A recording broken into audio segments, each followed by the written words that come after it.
B ए पे है और एक बी पे, तो मैंने सी पे एक मार दिया, तो सी पे इजी है ना आने के लिए, बोले आते ही नहीं ये लोग।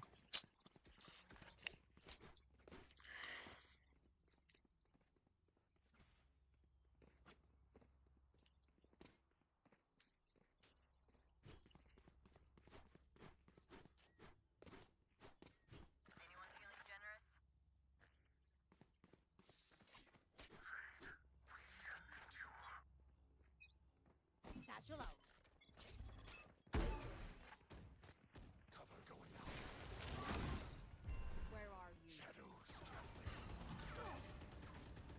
Grenade! Go get him. Still inside. Satchel. Haven't been in there. Try again. Reload. वो अंधी है, अंधी है। My ult ready. एक और है। Back is dead. Stealing sight. Spike down. C. One enemy remaining. Dead. My turn. मरने दे Player standing. Push कर। अरे मार। कोई ना अब दोनों पुश करेंगे। देख क्या अरेंज कर रहा है। They don't have a single life worth saving.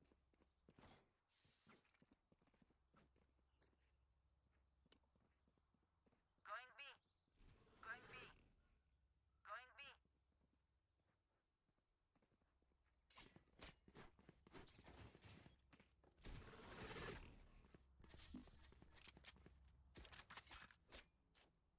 Gotta find that rhythm. I have the spike. Parasite. Gonna hear. Satchel out. Traveling. उधर है, बैक स्टैब आ सकता है ए से। ओमेन पीछे देख लेना।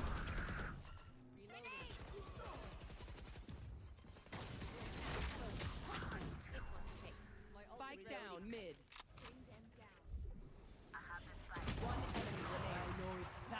इधर ही है, पता चल गया कहाँ है। But planted. Bring them down. Last player standing. Nice. फेड चचा, आपको जाने की जरूरत क्यों थी ये बताओ पहले। हाँ, फेड भी जा रहा है, रेना भी जा रहा है। Let's go man. Their lives are so meaningless. यो स्योर रजत हाँस्तो होला मलाई। To me. रजत तपाईँको स्ट्रिममा हेलो हेलो। बिकज लाइक एउटा बढ्या छ, यहाँ मेरो बढ्या देखा छैन। युआर टु वाचिङ भने त छैन, अहिले गयो मान्छे आएर लाइक गरेर गयो जस्तो छ। 2 लाख किन देखा त व्हाटएभर।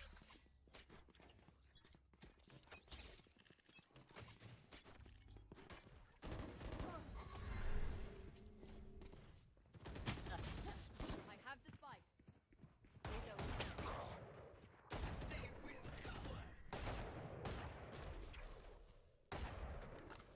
यतिकैमा आकिबिलियस एलबिडब्ल्यू हुन पुगे। निकोलस किर्तन पनि क्रिजबाट बाहिर आएर छक्का हान्न खोज्दा आउट भयो। गप्तिल भन्ने अर्को इनिङबाट इनिङ सम्हालिरहेका थिए। गप्तिल 43 बलमा 55 रन बनाएर आउट भयो। उनले सानो भए नि फाउन्डेसन दिएका थिए। विराटनगर किङ्सका ब्याट्सम्यानबाट गप्तिल जस्तो इनिङ चाहिएको थियो, तर खराब गेम सेन्सका कारण सबै विकेट गुमाउन पुगे। गप्तिललाई पनि सुरुमा बल टाइम गर्दा सजिलो थिएन, तर उनले आफ्नो टाइम लिँदै सेट भएर खेले। नम्बर 6 मा आएका राजेश पुलामी मगर पनि सेन्सिबल तरिकाले खेल्छन्। उनी इनिङ्सभरि कन्फ्युज देखिन्थे। अन्ततः उनी बल नै नहेरी भाग्न खोज्दा हास्यप्रद तरिकाले आउट हुन पुगे। बासिर अहमद सुरुमा डिफेन्सिभ देखिन्थे, तर गलत समयमा गलत शट खेले। प्रिमियर स्पिनर ललित राजवंशीको त्यो ओभर सेफली खेलेको भए अर्को ओभरमा रन बनाउन सजिलो हुने थियो।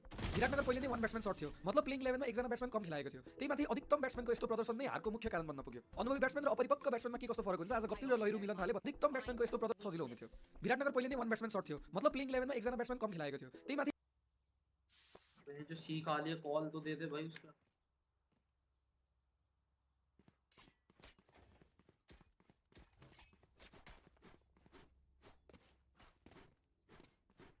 अबे तू जा रहा, हम भी तो जा रहे हैं ना कहीं। हम थोड़ी देखते रहेंगे रहना कहाँ जा रहा है।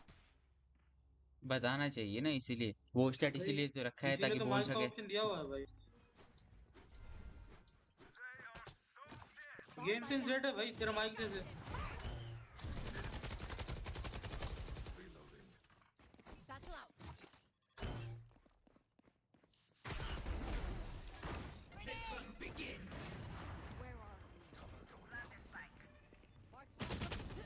अरे पीछे आ गया, बैकस्टैब आ गया, गैराज के डोर पे, पीछे पीछे, ओमेन ओमेन ओमेन पीछे, एक और है, एक और है। Spike planted. Last player standing. One enemy remaining.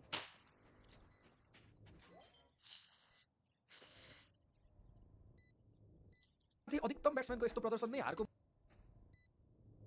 एउटा छक्का हाने सन्दीपले, एक रन लियो, आउट भयो होइन सन्दीप। प्रतीशले नि खासै गरेन, उर्मिले नि गरेन, अनिल खरेलले 7 Gear up. मुख्य कारण बन्न पुग्यो। अनुभवी ब्याट्सम्यान र अपरिपक्व ब्याट्सम्यानमा के कस्तो फरक हुन्छ आज गप्तिल र लहिरू मिलन थाले बताएका छन्। डिफिकल्ट सिचुएसनमा अट्याक होइन, केही सम्हालिएर सेट हुन जरुरी हुन्छ। यस्तै लिगबाट नेपाली खेलाडीले सिक्नुपर्छ र नेपाली टोलीको लागि प्रदर्शन सुधार्नुपर्छ। विराटनगर किङ्सले आफ्नो खराब स्ट्र्याटेजीको कारण हारे पनि it's your time to make strategy now. Team 11 download गर्नुहोस् र फ्यान्टासी टिम बनाएर join leaderboard challenge for free. Entry free भए पनि प्राइस पुल चाहिँ 20,000 को छ। So download team 11 now, link in description below. अब पालो नम्बर 2 फितल बलिङ। ब्याटिङमा ठूलो गल्ती भइसकेपछि पनि विराटनगरलाई खेलमा अन्तिमसम्म लड्न र जित निकाल्न मौका थियो। पिच ब्याट्सम्यानले सोचे भन्दा स्लो देखिएको थियो र सुरुमा सेट हुन गाह्रो देखिन्थ्यो। विराटनगर किङ्सका बलरले सुरुवातमा कसिलो बलिङ गर्न सकेनन्, जसकारण सुरुवाती विकेट्स लिए पनि जनकपुरमाथि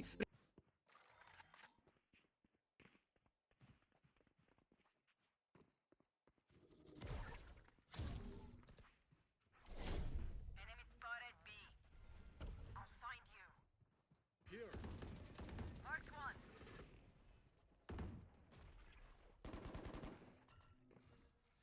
ना सेकंड रहता है बे ये डेडलॉक का वाल। Pathetic.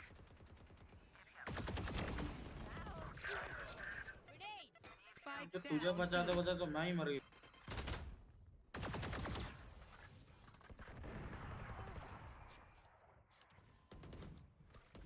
Last player standing. Out of here.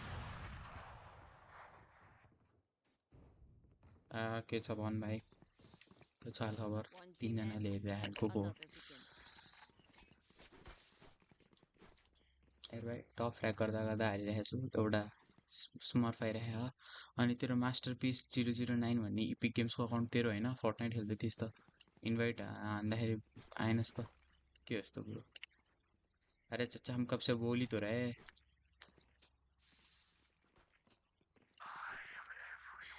ये रेना भाई तू या तो हमारे साथ अच्छे से कम्युनिकेट कर ले, वरना ये वो करके चैट में मत बोल भाई।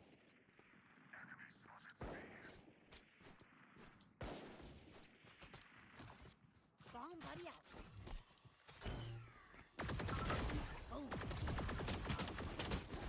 अरे जाओ जाओ जाओ, आओ लेफ्ट पे है, वो करो प्रेशर तो। हाँ Cover going out. अभी मत कर अल्ट, अभी मत कर, प्लेयर नहीं है अभी नजदीक। यहाँ पे है एक एटलीस्ट, Blinding. गराज भी देख लो। हाँ ओमेन तो यहीं खेल, हाँ यहीं यहीं यहीं। नाइस। एक और करा। वो पीछे देखने की जरूरत नहीं है क्योंकि वो है, Last player standing. दोनों ही है। गिल्टी मारा इस भाई को।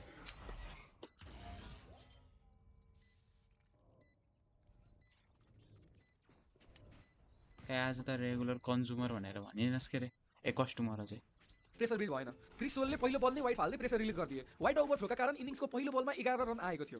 प्रतिशिषिले दोस्रो ओभर पनि उत्कृष्ट गरेका थिए र अनिल शाहलाई आउट गरेका थिए। सोलको दोस्रो ओभर पनि सामान्य रह्यो। उनले आशिष शेखको विकेट लिए पनि 2 ओभरमा 23 रन दिएका थिए। जीसीको अर्को ओभर महँगो रह्यो, जसकारण जनकपुरमाथि प्रेसर बन्नै सकेन। 0.5 भन्दा कमको रिक्वायर्ड रन रेट भएकाले जनकपुर स्ट्राइक रोटेटमा ध्यान दियो र लुज बलमा बाउन्ड्री प्रहार गर्यो। आफ्नो लेग स्पिनको खेल परिवर्तन गर्न सक्ने लामिछाने नै अन्तिम आश थिए। उनले पनि केही गर्न सकेनन्। विराटनगरले इनिङ्सभरि 22 एक्स्ट्रा रन दिएको थियो। टिक विकेट लिएपछि ठाके र मिलन थाले सेन्सिबल इनिङ्स खेल्दै जनकपुरले सहज जित दिलाए। जनकपुरका लागि बलिङमा ललित राजवंशीले 3 विकेट लिएका थिए भने हर्ष ठाके र किशोर महतरले 2-2 विकेट लिन सफल रहे।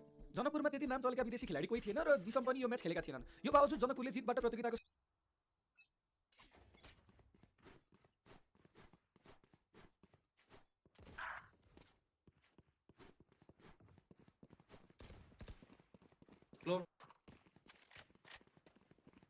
Flow -140. Flow -78. Cypher also -78.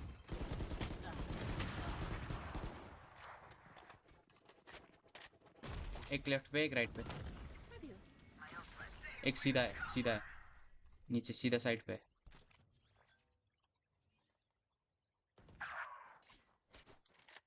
एक सीट पीछे जा रहा है। Player standing. Spike down A. Low low.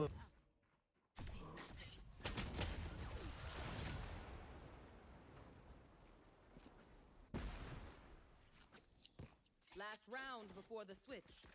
Buy the best guns you can. मैं बोला तो 78 है 78 प्लस 40 कर ले भाई max I need this. Thank you.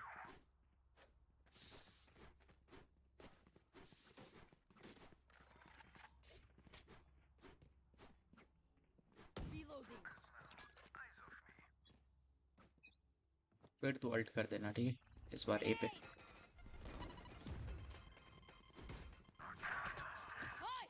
Spike down. C. मारो उसको।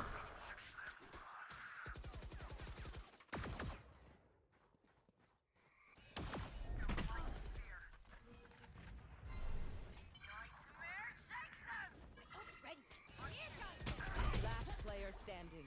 वाओ, अल्ट गर्दा हावामा उडाइदियो। Nice GG. यो सुरुवात गर्यो। जनकपुरले नेपाल प्रिमियर लिगमा स्ट्रङ स्टार्ट गरेको छ भने विराटनगरले गल्ती सुधार्दै नेक्स्ट म्याचमा कमब्याक गर्ने मौका हुनेछ। सो आफ्टर फर्स्ट म्याच यो त क्लियर छ कि सब म्याच 180-200 रन्सको हुने छैन। जुन टिमले पिच कन्डिसन्स राम्ररी बुझ्छ र त्यही अनुसार एडप्ट गर्न सक्छ उसलाई जित्ने हो। र फर्स्ट म्याचमा जनकपुरका पुपुदु दशनायकले डिफिटेड विराटनगरका केविन ओब्रायन। एनपीएलमा आज कुनै खेल हुने छैन। भोलि सोमबार काठमाडौँ भर्सेस चितवन र जनकपुर भर्सेस कर्णाली गरेर दुई खेल्छन्। भोलिका खेलमा कुन टोलीले जित हात पार्लान् कमेन्ट गर्नुहोस्। नेपाल क्रिकेटको सम्पूर्ण अपडेटको लागि you can go through our website thecricknot.com र तपाईले टिम 11 को लिडरबोर्ड च्यालेन्ज जोइन गरेर 20,000 को प्राइज पुल जित्न सक्नुहुन्छ। Team 11 download link in the description below. र नेपाल प्रिमियर लिगको यस्तै एनालिसिस र अपडेट्सको लागि हाम्रो च्यानल द क्रिकेट नटलाई सब्स्क्राइब गर्नुहोस्। धन्यवाद। See you in the next video.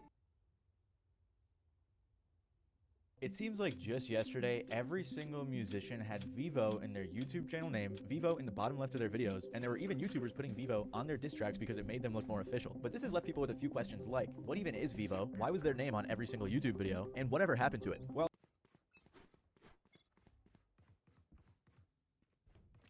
तो 100% मा खेल्न परेको। आई मिन मेबी मैले टोपी लगाएको छु त्यही भएर आवाज कम आएर मैले 100% मा साउन्डमा खेल्न पर्या हुन सक्छ, बट स्टिल यार। They have Cypher? Deadlock. आइसक्यो 11 भइसक्यो। एक गेम हार्ने हो, छोड्ने हो। Spike planted.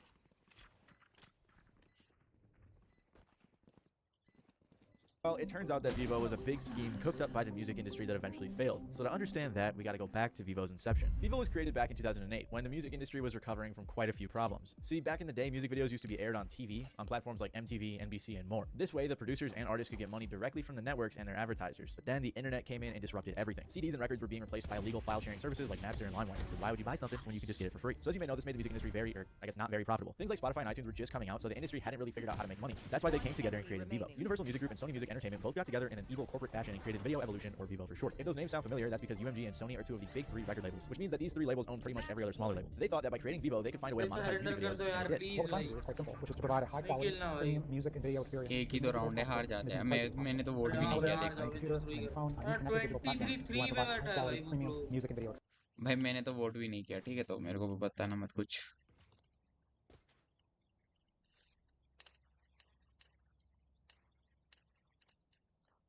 I need to blow something up. Grenade!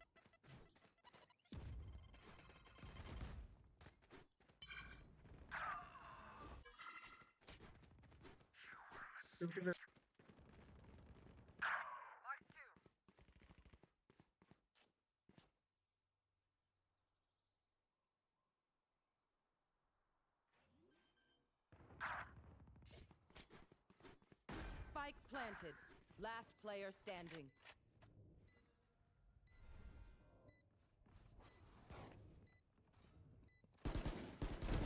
Next. Attackers win. अघिदेखि यो मान्छे उसमा छ है, द पिटमा। मैले बोलाएको छु सुन्दैन यार। न कल गरेको उठाउँछ, न इन्भाइट गरेको हेर्छ। अन छ फेरि द पिटमा।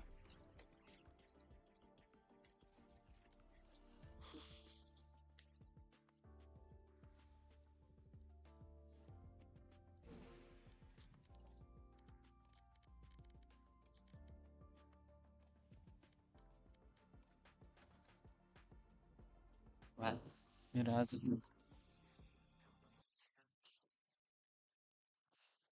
लाइटिङ नि खत्तम छ। experience. So we do that today with our partner YouTube.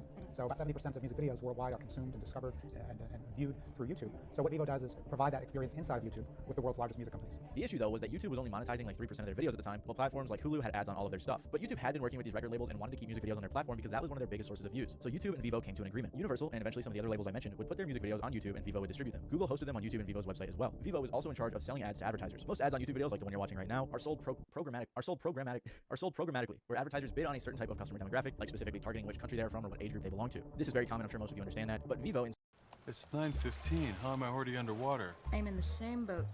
I'm in an actual boat. I thought instead would sell specific slots to advertisers, which makes a bit more sense because you can imagine that appearing in front of a Drake video is likely going to give you more attention than throwing your ad on a Matty Balls video, for example. It's kind of like how advertisers kill to be in the Super Bowl. I'm sure they've had quite a few bidding wars over Taylor Swift's music videos, not because they're good, but because she gets a lot of views. Also on long videos like interviews and things like that, they can sell slots for ads during the video as well. This way Vivo is able to make quite a bit more money from YouTube ads than your everyday YouTuber. So with all of that sorted out, Vivo got like $300 million in investment money, and they were preparing to launch. They acquired some other labels as distribution partners, furthering the music video monopoly, and then they were ready to launch. Vivo launched on December 8th of 2009 with 30,000 videos on their website from huge artists like Eminem, Lil Wayne, Michael Jackson, Lady Gaga, Kesha, Miley Cyrus, and many more. The website actually crashed on launch, and in the first month got over 35 million views. Apparently they had already surpassed other websites like AOL Music, MySpace Music, MTV, Warner Music, and more. I was 7 when all this was going down, so hearing about MySpace Music is new to me and pretty interesting. Regardless, Vivo was going crazy, launching in different markets internationally like European countries, Mexico, and more. They even got the other big 3 record label, Warner, to sign with them as a content distribution partner. And they were also distributing videos on MTV.com, which was a whole lot cooler back then. At this time, Vivo was getting most of its views, 80% to be exact, from YouTube. Because Vivo was a conglomerate of pretty much every big record label and small one, and they distributed these videos to YouTube, that's why every artist had their own Vivo page, like Eminem Vivo or Rihanna Vivo. That's also why pretty much every music video in the early 2010s, and even up until this day, have Vivo in the bottom left corner, or right, I can't remember. But that still leaves us with one question. What happened to Vivo, and why did I say they failed earlier? Well, they had a problem. Vivo wasn't making that much money as an actual company. Most of the money was going to YouTube and then to the record labels, leaving Vivo to pick up the scraps. Apparently, Vivo was also very expensive to run because of everything I mentioned, so pretty early on in the company's life, they tried to find a buyer for $1 billion,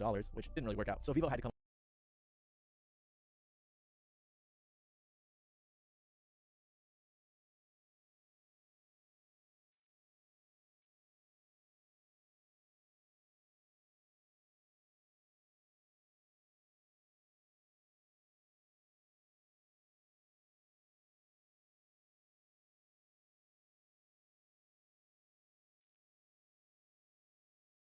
up with some other ways to make money. First, they started making other types of content on YouTube and their own website, like interviews, live stream concerts, and things along those lines. Although that content was never super successful. Then they released an app to watch music videos on your phone, and when it first launched, it was actually very successful. By early 2011, they were bigger than Facebook and right behind YouTube for video viewed content. By the end of 2011, Vivo was getting over 3.7 billion views a month. They had over 13 million downloads of their app, and they had made over $150, and they had made over $150 million in revenue. But like I said, most of this money was going to YouTube and the labels, not to Vivo. And because they didn't want to rely so much on YouTube, they tried to diversify. They created something called Vivo TV that was supposed to be like Hulu, and they were also on apps like Roku, Apple TV, and more. It's likely that they were eventually plotting to become something Sir, like I need Hulu for one music answer. videos, where they Are wanted you people to pay a playing monthly subscription Fortnite? to watch Yes these music or videos. no? And so we think that one of the important things, and you hear this throughout the industry, that the move towards subscription, a more premium product, that's something we're very interested in and very much working towards. That's a subscription service, or does the whole thing go behind the paywall? We believe in a dual revenue stream. This was a rumor for a while, but after consumers have had music videos for free for so long, it's very unlikely that would have ever happened. Regardless, for a while, like I just said, their diversification was working, but it didn't last long because in 2018, everything came crashing down for Vivo. Vivo had a few controversies that really hurt the company, and I'm not talking about the time some executives were ironically caught watching pirated content or when they were trying to work with Facebook to get people's info for targeted videos. The main issue they had was in 2018 when they found themselves in the crosshairs of some hackers from the group Rmine. First, the hackers got into Vivo's servers and released 3 terabytes of their documents and videos. Then they got hacked again. This time, 2 hackers named Karoy SH and ProSox got into Vivo's YouTube channel. When they got in, they deleted Despacito, which was the most viewed Vivo video on YouTube, and they also renamed a ton of the videos as well, changed some thumbnails, and apparently this was some sort of pro-Palestine protest. I'm not sure how much these hacks really affected Vivo, but it seems like everything started crumbling after this happened. The CEO stepped down, a bunch of important executives left, and they had to lay off dozens of employees. At the same time, Vivo was really struggling to compete with YouTube. It seemed like them putting their content on other websites or making their own website was a way to distance themselves from YouTube, so that way they didn't have to pay all of their revenue to YouTube. But that clearly didn't work, as YouTube is still the #1 site when it comes to watching music videos. Plus, the same year, YouTube just launched YouTube Music, so Vivo never became the Hulu or the Netflix of music videos. Instead, Vivo decided to wave the white flag. Vivo decided to shut down all of their other operations and just merge with YouTube to become a regular distributor. YouTube merged the Vivo accounts with the artist's official accounts to consolidate everything. So if you were subscribed to a Vivo account, your subscription would be switched over to the official artist account. YouTube said, Vivo's reach and business can continue to grow on YouTube as a direct result of simplifying the user experience through consolidation of an entire artist catalog into one channel, where Vivo videos are featured prominently. So basically like Agario, YouTube just ate up Vivo. This is probably why it feels like you don't see the Vivo branding as much. I mean, we're all probably used to seeing the Vivo logo in videos, so we don't notice it very often, but it is still there. It's just that the channels don't have Vivo in their name anymore. And Vivo is still pretty successful after the merge with YouTube, as they have over 500,000 music videos